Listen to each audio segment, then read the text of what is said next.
We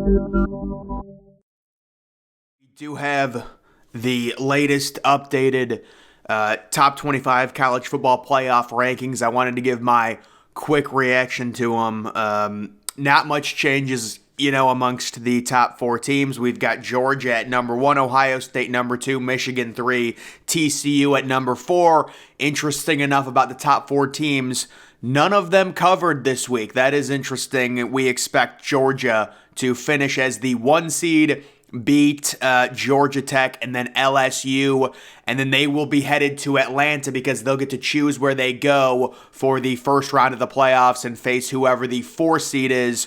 Right now, it's looking like it's possibly going to be USC or Clemson or maybe Michigan or Ohio State, depending on the loser. The number 2 seed is very likely going to be either Michigan or Ohio State. The winner of that game will very likely win the Big Ten championship. The number 3 seed, your guess is as good as mine on that because you've kind of got a cluster there. What's happening with TCU? They're probably going to beat Iowa State, but what happens in the Big 12 championship game against either Kansas State or Texas? TCU is really capable at losing any particular week based off of how they've played. And then I would say the biggest drama, they tried to drum it up and make it a big deal, LSU being in front of USC. A lot of people don't like it. But it is understandable. USC has really bad metrics. They've got bad game control. They have bad defensive overall, numbers. I think the main issue people have with LSU being number 5 is the blowout loss they suffered about 6 weeks ago, where they lost by like 25 points at home.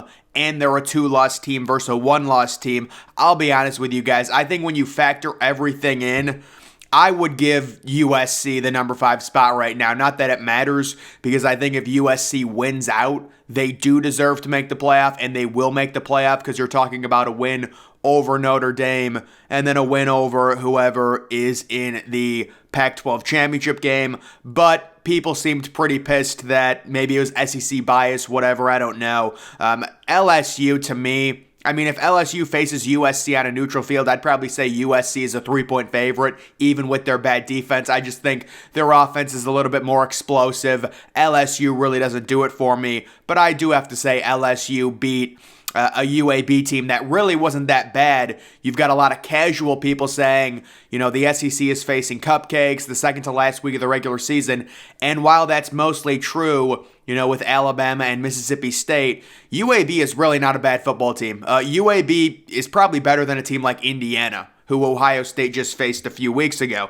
And then moving on, at number 7 is Alabama. They have 0% chance of making the playoff. There is one scenario, I guess you could say 0.1% chance. They need a bunch of stuff to happen. It's not going to happen. They're not going to make the playoff. The biggest issue that we're dealing with when it comes to Alabama is the idea that Alabama makes a New Year's Six Bowl, which they undoubtedly will if they beat Auburn, and then you've got Bryce Young and Will Anderson sitting out that game, which is the main issue with the 4-team playoff because they want to protect their draft stock. The game is meaningless, even though it is a New Year's Six game.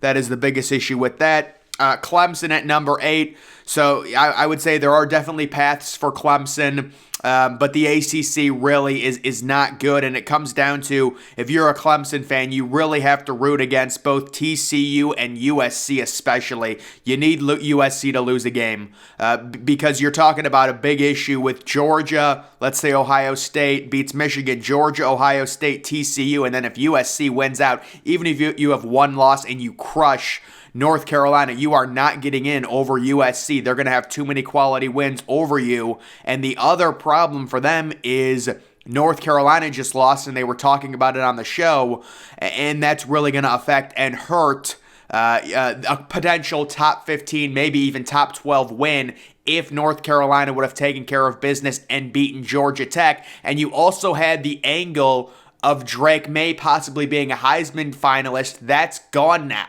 So some bad things happening for Clemson. I just think with the ACC this year, I know the history, the stats. If you guys looked, at the previous years, a 1-loss Power 5 conference champion. They never missed the playoff, but I do think it's different because you've got Georgia, who's undefeated. Michigan or Ohio State's going to be undefeated. TCU could be undefeated. Of course, there is also the angle. What if TCU loses in the Big 12 championship game? I would say we would have to see the scenarios at which it played out. I think there's paths for TCU to make the playoff if they lose to Iowa State and then win the Big 12 championship game, so they'd be a one-loss conference championship. I really don't think TCU can get into the playoff by not winning. Even if they beat Iowa State, they finished, let's say, what would it be, 12-1? I don't see a path for them. They have to win the Big 12 championship. They cannot be a one-loss team that doesn't win. The issue TCU is going to run into is they're not a conference champion. If they have the one loss being, in the conference championship game, and they have horrible metrics because they're down in every game, so they've got terrible game control. They have terrible FPI. So the FPI, the way it's ranked and why TCU is so low is because they're coming back in games. Let's say Ohio State and TCU both face, let's just say Illinois, and Ohio State beats Illinois 50-7, and TCU beats Illinois 14-7. Yeah, technically they're both 1-0 because they beat Illinois, but Ohio State is going to be the extremely more impressive team because they beat Illinois 50-7. They were way more dominant in the game. That tells the metrics that Ohio State is better. Obviously, this is just an example explaining. I know some people were wondering, why is TCU so low? Is it an SEC bias thing? I think the main thing that FPI does have an issue with is the preseason rankings where they'll rank teams like Florida really high, and same with Texas A&M, and it really warps the overall picture. Because, you're saying Texas A&M is this good. I think Texas A&M is probably still inside the top 40 of the FPI, maybe even inside the top 35, which is pretty laughable at this point. Oregon at number 9. So Oregon has had a really nice season, no doubt about it.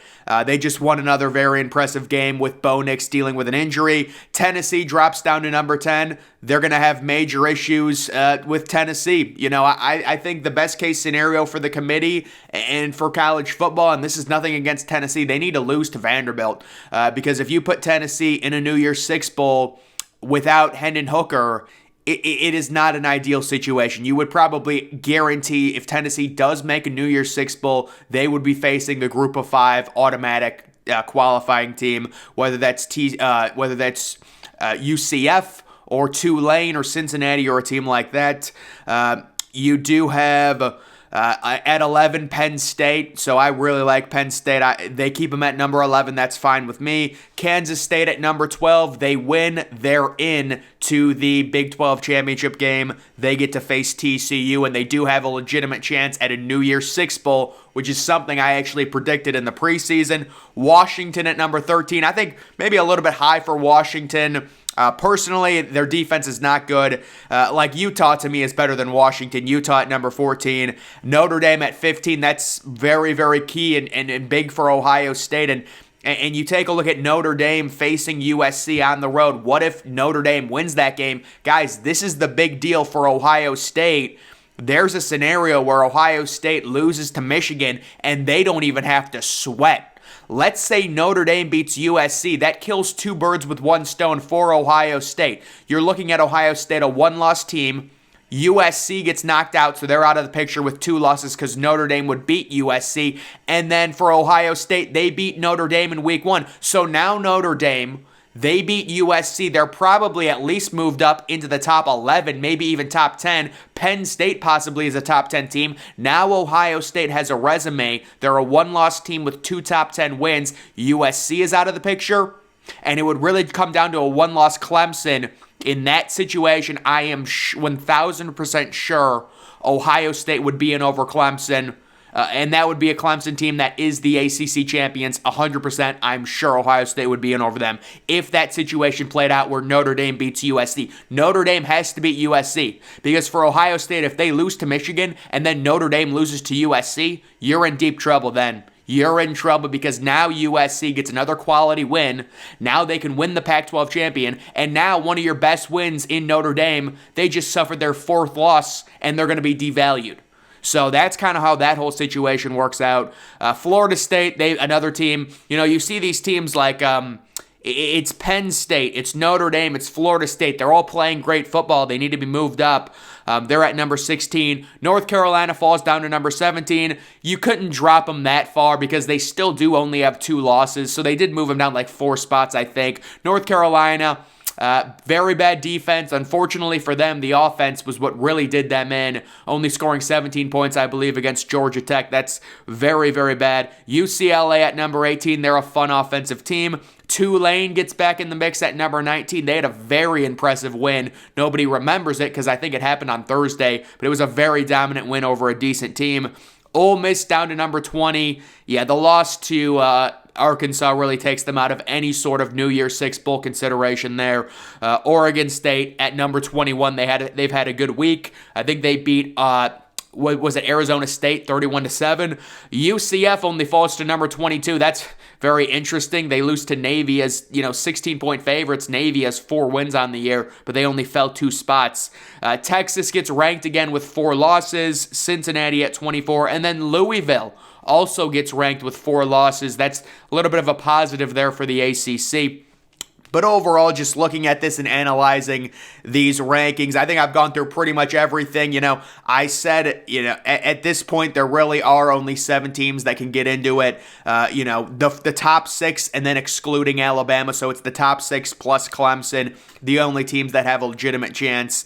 And of course, with LSU, it's virtually nothing. I mean, LSU is going to have to beat Texas A&M. They're around 9-point favorites. We certainly expect them to beat A&M. But then the Georgia game, I think they're going to lose to Georgia. I think it'll be a typical Georgia SEC boring game where they win, like 24-14 or something like that. LSU simply does not, in my opinion, have the complete team to remember, this is an LSU team that got destroyed like 5 weeks ago at home by 25 points. I think that's why most people are outraged that a 2-loss LSU team that suffered a home loss by 25 points is ahead of USC. Now, personally, I can understand it because I know how bad USC's metrics are, and the committee loves that type of stuff, and they really do have great turnover luck. There's no doubt about it. But I agree with the general public. I would go USC at number 5 and LSU at number 6. Not that it matters.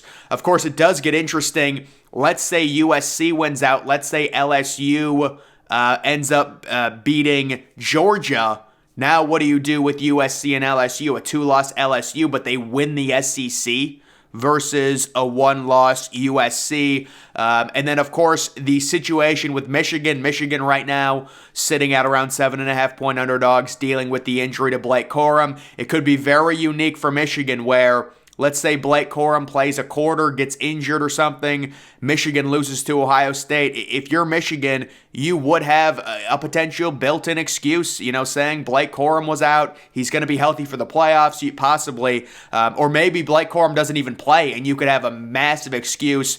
But of course, I think Michigan fans know, and at this point they're conceding, their non-conference schedule is a massive issue. I mean, they have one of the worst non-conference schedules in college football, and, it's probably, I just think the committee is going to be very against putting a 1-loss Michigan into the playoff due to that non-conference schedule. But if USC loses, that does open the door for Michigan, and also you have to take into account the context of a potential injury to Blake Corum. How does that factor in? I mean, we'll see what happens with Blake Corum. What if he gets 30 touches? Maybe he will. I don't know. This is just speculation based off of the injury to him and also Donovan Edwards, and how maybe Michigan tries to spin this if they lose to Ohio State. If I'm a Michigan fan, I certainly would try and spin it depending on how bad the injuries are and how many carries they get. But either way, that is just the instant update here for the playoff rankings with just 1 week left. 7 teams still alive in pretty much as everyone's opinion. But guys, that's going to do it for this video. Make sure you're following me on Twitter. Link to that's always in the description.